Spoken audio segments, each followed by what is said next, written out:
bem? Este é o Conexão Futura ao vivo aqui pelo seu canal Futura e também pela internet no nosso site. E ao longo das próximas 2 semanas, a programação do canal Futura vai abrir espaço para discutir a importância do planejamento escolar. É nesta época do ano em que os estudantes estão de férias, que professores e gestores fazem a previsão das atividades, organizam os objetivos propostos e determinam estratégias de revisão e adequação no decorrer do processo de ensino. Então, no programa de hoje, para abrir essa programação especial, a gente discute a importância do planejamento escolar e como ele reflete nos resultados das escolas e no desempenho dos estudantes. Para essa conversa, recebemos aqui no estúdio a psicopedagoga Heloísa Padilha, que está aqui ao meu lado, e também conosco a Léa Tiriba, ela é doutora em educação e professora da Unirio. E logo mais também vamos conversar com o nosso consultor em educação, o professor Celso Antunes. E você de casa, como sempre, também é nosso convidado, então aproveite para tirar todas as suas dúvidas pela internet. Você já sabe, tem 2 formas de mandar o seu recado para a gente. A primeira delas é no facebook.com/canal Futura Oficial, está aí na sua tela, você encontra esse post aqui, ó, você pode curtir, comentar, compartilhar, deixar registrada a sua questão. Daqui a pouquinho a gente repercute aqui no estúdio com as nossas entrevistadas. E também pela internet, no microblog, nosso perfil no Twitter é o @canal Futura. E tem também o bom e velho telefone 0 operadora 21 3523 4098, os números que já estão na tela para você. Enquanto você manda o seu recado, eu dou boa tarde aqui às nossas entrevistadas. Tudo bem com vocês? Bem-vindas. Obrigada. Bom, para a gente falar aqui sobre planejamento escolar, para quem é da área de educação, é um termo muito familiar, as pessoas sempre se planejam ao longo do ano, educadores de sala de aula sempre têm esse planejamento normalmente no comecinho do ano, mas para quem não é da área de educação, queria ouvir de vocês, especialistas no assunto, o que é a importância do planejamento escolar, Heloísa? Bom, planejamento todo mundo tem alguma noção, né? Porque todo mundo faz planejamento em casa. Você faz o planejamento das suas férias, o planejamento da sua vida de casa. Do orçamento da família. Orçamento, exatamente. Sempre tem um planejamento. Então, todo mundo tem experiência de planejamento. Quando se fala em escola, tem que ver, tem que entender bem o que é esse planejamento. Tem o planejamento da escola e tem o planejamento da sala de aula. São 2 coisas. Na verdade, é de dimensão. O planejamento da escola é uma coisa que envolve, como o nome diz, a escola inteira. Outra coisa é o que vai acontecer na sala de aula. Então, aí estamos falando de 2 dimensões diferentes, né? O da escola tem que envolver o gestor, né, o diretor da escola, toda a comunidade escolar, e o da sala de aula é feito pelo professor, mas tem que estar ligado com esse maior planejamento, né? E aí eu acho interessante, porque geralmente a gente pensa muito ou na escola ou no sistema escolar, a escola brasileira, aquela coisa grande, né? E esse ser escola às vezes fica aí esquecido, porque na verdade a escola é um ser social, ela tem uma identidade, ela precisa ser pensada dessa forma, da mesma forma que tem a família é uma entidade. Tem o planejamento da família, então tem que ter o planejamento da escola. E assim como cada família é única, cada escola também é única. Cada escola é única, com a sua identidade. E a escola precisa se organizar, sabe para quê? Para garantir a aprendizagem dos alunos. Tudo deveria convergir para que promovesse a melhor aprendizagem possível dos alunos. Vamos fazer uma reforma no banheiro? Vamos, não vamos? Isso vai melhorar a aprendizagem dos alunos? Esse norte precisaria estar mais claro para as escolas, né? Léa, como você entende, então, o planejamento escolar, como a gente pode explicar aí inicialmente? Olha, eu entendo que, para mim, a primeira questão do planejamento escolar é a gente pensar o que nós queremos, o que nós sonhamos, qual é o nosso objetivo, né? Tudo que eu vou planejar, como a Heloísa estava falando, quais são minhas férias, o que eu pretendo nas minhas férias. Então, se você vai falar de educação, e aí eu acho que a gente pode pensar educação de uma forma mais ampla, né? Educação de um país, educação numa nação. Do mesmo jeito que um povo, uma nação, precisa planejar o seu projeto econômico, né? O que é prioridade no projeto de sociedade, qual é a concepção de sociedade que nós temos e, portanto, qual é a concepção de educação de escola, né? Isso tudo pressupõe um sonho, pressupõe um ideal. Então, o planejamento que os professores vão realizar pressupõe uma concepção de ser humano. O que nós queremos nesse tempo de vida que nós vamos viver juntos na escola, porque cada vez a escola ocupa um espaço maior na vida das crianças, as crianças passam o dia inteiro, a perspectiva, inclusive, do país é de pensar a educação educação integral, né?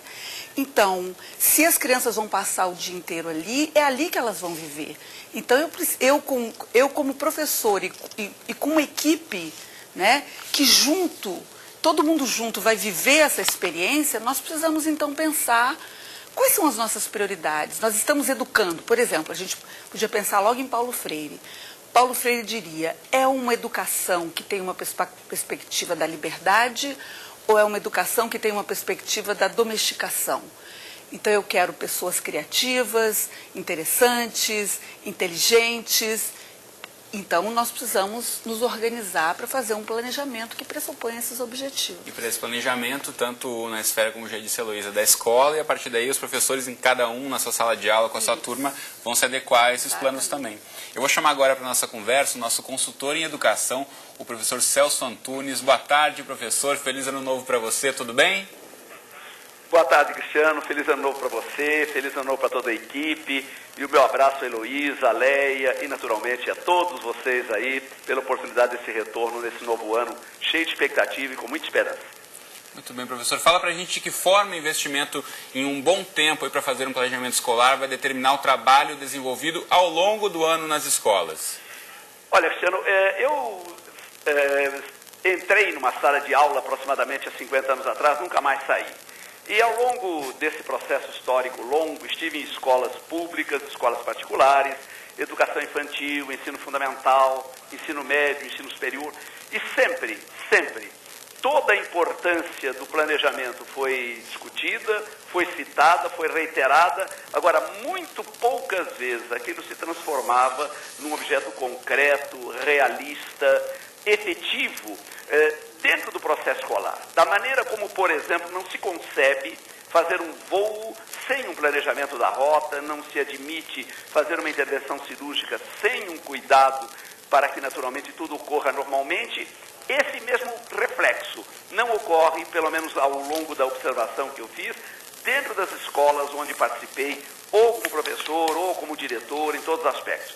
Infelizmente, é uma consciência da importância, mas a realidade pragmática do planejamento no dia a dia poucas vezes se reflete em uma ação concreta, realista, onde possa efetivamente acompanhar tudo o que está acontecendo. Bom, a partir daí a gente tem essa provocação do professor Celso Antunes, Heloísa, de que forma então a gente pode pensar em um espaço que os professores também se sintam mais empoderados, né, para participar mais do planejamento, também se sentirem mais atuantes dentro desse espaço da escola. Eu acho que é importante distinguir aí o planejamento estratégico da escola e o planejamento operacional. As escolas sofrem de uma tentação enorme de ficar só no planejamento operacional. Então, o que a gente vai fazer? É a festa junina, é a festa dos pais, é aquilo que está acontecendo ali no imediato. Isso aí suga a energia da escola. A criança que caiu, bobeia, a escola passa o ano inteiro só apagando esses incêndios. É preciso proteger o planejamento dessa missão da escola. O que ela serve? Ela serve para quê? O que ela veio fazer? Qual a identidade dessa escola, como a Leia estava falando? O que nós queremos formar com esses meninos? Não só também em sentido de metodologia e didática, mas a missão da escola dentro da sociedade. O que a gente quer? Qual a identidade, esse entorno aqui, as necessidades dessa comunidade, quais são as características dessas famílias, desse entorno, o que eu tenho aqui à volta, o que eu posso fazer por esses meninos, o que eles precisam, o que a gente precisa prover para esses meninos. Isso precisa ficar claro, precisa ser discutido e precisa ser protegido. Então é preciso ter um tempo de planejamento, reuniões específicas desse planejamento, que eu chamaria de estratégico, porque ele é de médio e longo prazo e precisa ser protegido. E o outro que é da reunião operacional. Eu sugiro que, na minha experiência, que também já é de muito tempo, de separar esses momentos, a reunião estratégica, a reunião operacional.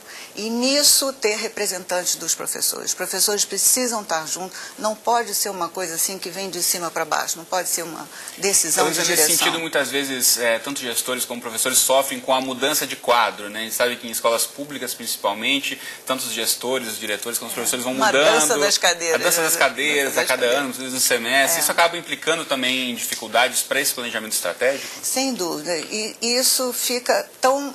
Isso minimiza se houver realmente um trabalho do grupo e não das pessoas.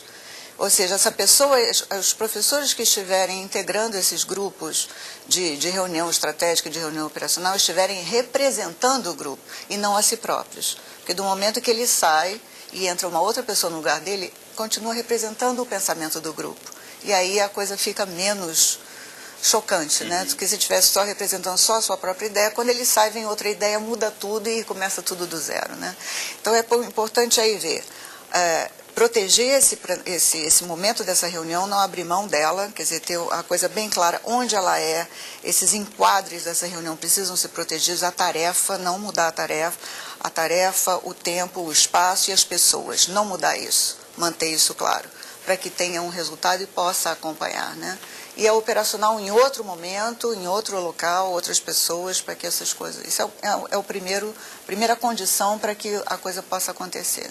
Você mencionou antes que cada vez mais as crianças têm passado mais tempo na escola. De que forma isso afeta o planejamento escolar?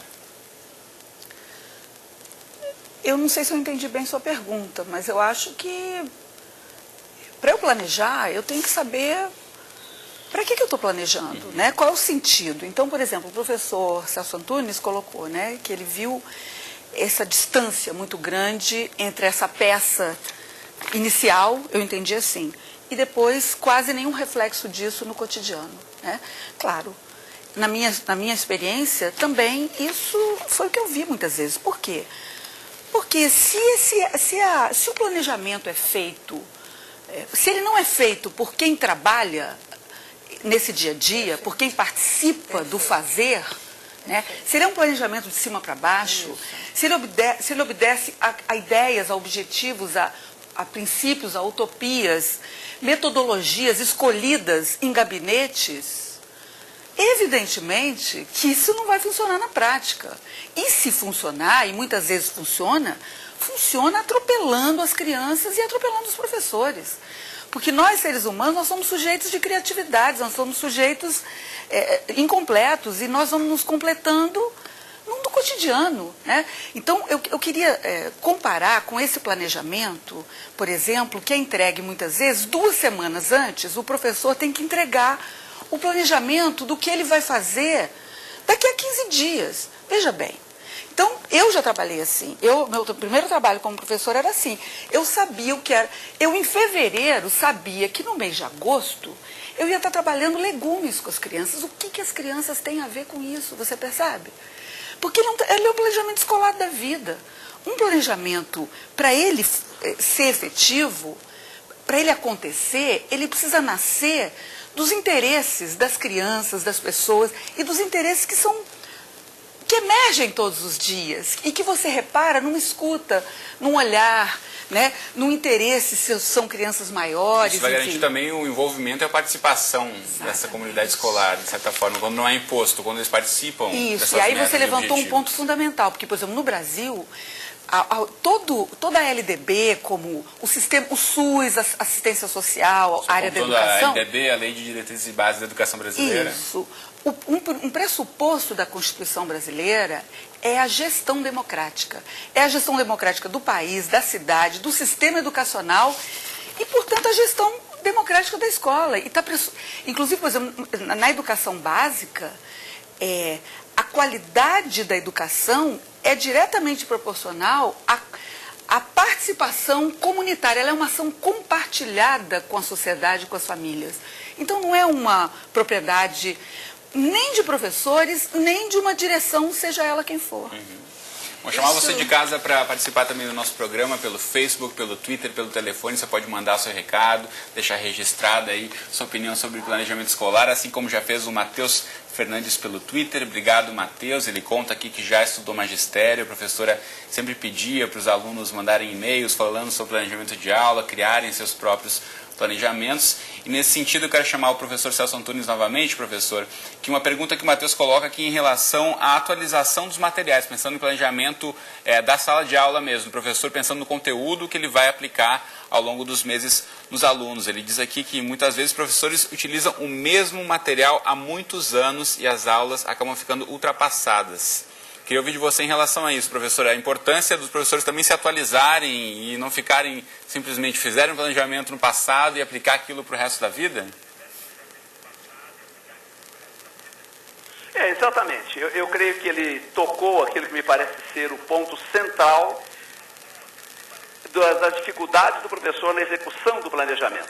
Isso que foi claramente colocado pela Leia, reiterado pela Heloísa, efetivamente é uma consciência nacional. Só que o professor, ele é muito criativo, ele vê o planejamento muito mais como um desafio burocrático a cumprir, uma documentação que ele deve entregar, mas que não se respalda naquela consciência do processo de transformação que o aluno vai ter. E o planejamento é crucial dentro desta visão de um aluno em transformação. Se eu tiver que planejar apenas o que eu vou ministrar, o volume de conteúdos que eu vou passar, eu estou fazendo um falso planejamento. Porque o verdadeiro planejamento pressupõe um processo de crescimento e nesse processo de crescimento, contemplando as mudanças daquilo que foi feito em função daquilo que naturalmente se buscará fazer. Essa me parece ser exatamente a grande dificuldade. Como levar o professor a assumir essa consciência crucial da importância do planejamento na condução do seu trabalho. E, Heloísa, em relação a isso, como você vê essa atualização dos materiais, ou então o professor não se sentir acomodado em ter o material pronto, em se sentir motivado, instigado aí a estar sempre mudando e procurando mais em relação ao que os alunos procuram? Isso é um ponto muito importante, porque vamos voltar assim, vamos dar uma costurada em tantas coisas importantes que estão sendo ditas aqui, a gente fica assim, né, aflita. A gente tenta que dar uma pincelada nos assuntos. Uma pincelada, né? Mas vamos lá, esse planejamento é exatamente o quê? O que a gente planeja? A gente planeja as atividades com quanta antecedência, né? A Léa estava falando assim, em março eu já sei que em agosto vou trabalhar legumes, como você vai saber isso? Então, o que é que a gente planeja? O que a gente precisa combinar? O que a gente precisa combinar é que problemas a gente vai resolver com esses alunos. Esses alunos não sabem o quê? Eles não são capazes de raciocinar o quê? Eles não são capazes de distinguir ideias principais de ideias secundárias. Isso é que a gente tem que planejar, né? Esse mês nós vamos trabalhar esse tipo de coisa, esse tipo de raciocínio, esse tipo de... Tem o nome que tiver, competência, habilidade, não importa. Nós precisamos resolver problemas, não queixas, nós precisamos resolver problemas desses alunos. Agora, quais são as melhores situações didáticas, quais são os melhores materiais que no momento estão interessando nossos alunos, que a situação do Brasil e do mundo se apresentam para dar o contexto onde isso vai acontecer. Se é com legumes, se é com Copa do Mundo, se é com Olimpíadas, se é com... Não importa, não importa, porque o raciocínio, a lógica, o desenvolvimento do texto, enfim, todas essas coisas podem acontecer em qualquer contexto. E os professores também ficarem atentos, também não tão estanques a fatos dos cotidianos, como você mencionou, Copa do Mundo, ou fatos atuais, e trazerem isso para dentro da sala de aula também, junto com os conteúdos. E aí o professor se ele ficar atento àquilo que a Léa falou também, ficar atento ao que realmente está interessando ao aluno, o professor vai perceber que o trabalho dele, na verdade, vai diminuir, porque quando encaixa o que interessa à criança, ao aluno, ao adolescente, quando encaixa, a coisa fica muito mais suave, porque o botão da motivação está ligado naturalmente. Então, se o professor aproveitar essa onda e aí fazer o trabalho dele em cima disso, fica uma coisa muito mais suave e muito mais apropriada. Léa, você acredita que esse é um dos principais desafios dos professores, às vezes saírem tanto da cartilha ou da metodologia que já estão acostumados e estarem um pouco mais abertos a ver o que vem dos alunos também? Eu acho que esse é o grande desafio da educação hoje. Esse, que é se pensar qual é o sentido da educação, né? Porque se eu estiver amarrado numa cartilha, eu estou amarrada num projeto que é externo àquilo que está acontecendo ali. Então, eu acho que talvez a gente tenha que voltar de novo, como a Heloísa estava colocando, a uma questão primeira, que me parece que quando eu estou falando de um planejamento escolar, Léa, estou falando de um planejamento escolar que pensa o sentido da vida para as pessoas, né? Então, eu estou interessada num planejamento escolar que promova a inteireza, a felicidade, a estruturação da pessoa. Eu não estou falando de um planejamento escolar interessado apenas no ensino de conteúdos. O ensino de conteúdos, ele faz parte, mas todo ser humano, para ele se desenvolver, ele está em contato com a realidade tem conteúdos. não é? Então, por exemplo, tem um livro, eu acho que eu vou falar porque é a melhor coisa, tem um livro chamado A Paixão de Conhecer o Mundo, que é da professora Madalena Freire, um livro editado pela Paz e Terra, é um clássico já da educação infantil. Fica a dica para os educadores. Então a professora Madalena Freire, que aliás é filha do Paulo Freire, ela fala deste planejamento em que o foco porque você tem pedagogias de projetos, você pode focar num projeto, você pode focar num conteúdo, numa ideia e perder o foco das crianças, das pessoas, dos jovens, do que está acontecendo ali no entorno. Então, os meios são fundamentais, um professor, ele precisa oferecer espaço, ele precisa oferecer tempo, ele precisa oferecer materiais, mas isso precisa estar colado, a origem, né? Onde é que o professor busca elementos para saber qual é o espaço que ele oferece, qual é o tempo, quais são os materiais. Na escuta que ele tem das crianças, né? Daquilo que emerge como interesse. Aí é possível trabalhar, porque se eu ficar colada num planejamento que visa trabalhar determinados conteúdos fixos, independente do que acontece na vida, aí não tem projeto para mim. Infelizmente, nosso tempo está corrido aqui. Eu tenho mais uma pergunta da Mércia Moura pelo Facebook. Obrigado, Mércia. Eu quero passar para o professor Celso Antunes. Professor, ela pergunta a importância que você vê no quesito avaliação nos primeiros momentos do planejamento escolar.